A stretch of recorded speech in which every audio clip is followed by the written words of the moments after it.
Friends good morning. நான் இன்றைக்கி என்னோடய லஞ்ச் பாக்ஸுக்காக காலிஃப்ளவர் ஃப்ரைட் ரைஸ் செய்ய போகிறேன். அதுக்காக இந்த பொருள்களெல்லாம் எடுத்து வச்சுருக்கேன். ஸோ இந்த ஒயிட் ரைஸை வந்து நான் இதில் கொஞ்சமாக முதல்ல ஆயில் விட்டு இந்த ஃபோர்க்கை வச்சு மிக்ஸ் பண்ணி விட்டுக்க போகிறேன். அப்போ தான் நம்ம அதை ப்ரிப்பேர் பண்ணும்போது கொஞ்சம் நல்லா உதிரி உதிரியாக வரும்.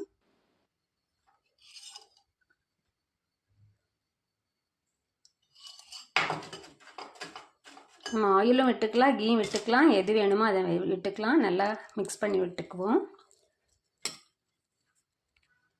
ஃப்ரெண்ட்ஸ் இப்போ நான் தவா வச்சுட்டேன், ஆன் பண்ணிக்கலாம்.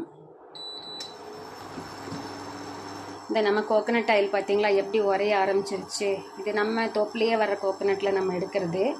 இப்போ வந்து இங்கே கொஞ்சம் குளிர் ஜாஸ்தி ஆகிட்டனால உரைய ஆரம்பிச்சிருக்கு. இன்னும் 2 டேஸில் பார்த்தா ஃபுல்லாக அப்படியே ஐஸ் மாதிரி ஃப்ரீஸ் ஆகிக்கும்.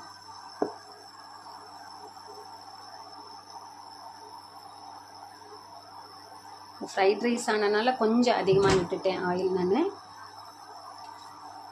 இந்த ஹீட் ஆனதும் ஸ்பைசஸ் போட்டுக்கலாம். ஸ்பைசஸ் வந்து சோம்பு, ஒரே ஒரு பட்டை, பிரிஞ்சி இலை குட்டியாக, அதுக்கப்புறம் இந்த ஸ்டார் அனீஸ் வச்சுருக்கேன். இது ஹீட் ஆகிடுச்சு, நம்ம அப்படியே உள்ளே போட்டுக்கலாம். அதுக்கப்புறமா வந்து உடைச்ச முந்திரி இதையும் போட்டுருவோம், அப்போ தான் நமக்கு அது டேஸ்ட்டு கிடைக்கும். அப்புறம் தட்டி வச்ச பூண்டு, அப்புறமா வெங்காயம் கட் பண்ணி வச்சுருக்கேன். வெங்காயம் எல்லாத்தையுமே ஒன்றாவே போட்டுடலாங்க ஃப்ரெண்ட்ஸ். அதுக்கப்புறமா தக்காளி, நம்ம கட் பண்ணி வச்ச இந்த காலிஃப்ளவர் குட்டி குட்டியாக கட் பண்ணி வச்சு எல்லாத்தையுமே போட்டுடலாம். ஒன்றாவே போட்டுட்டு நம்ம ஒரு 1 மினிட் வதக்கலாம். வதக்கும் போதே நம்ம என்ன பண்ணலாம்னா நம்ம உப்பு போட்டுடலாம். ஸோ நம்ம இந்துப்பு தூள் வச்சுருக்கோம் இல்லைங்களா, அதை எப்படி போட்டுடலாம். போட்டு வதக்கிட்டு ஒரு 1 மினிட் அளவுக்கு இதை க்ளோஸ் பண்ணி வச்சுக்கலாம்.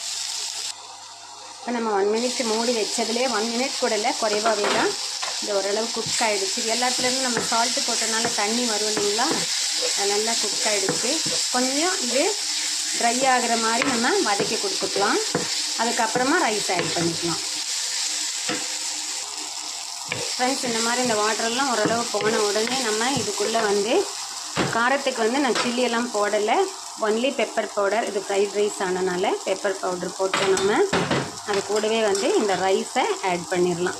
ஆட் பண்ணிவிட்டு அதை நல்லா நம்ம கலந்து கொடுக்கணும். ஃப்ரெண்ட்ஸ் ரெடி ஆகிடுச்சு, இனி நம்ம பேக் பண்ணலாம். ஃப்ரெண்ட்ஸ் இந்த ஃப்ரைட் ரைஸ்க்கு சைட் டிஷ் வந்து கட்டாமல் ஃபுல் வீடியோ போட்டிருக்கேன் பாருங்கள்.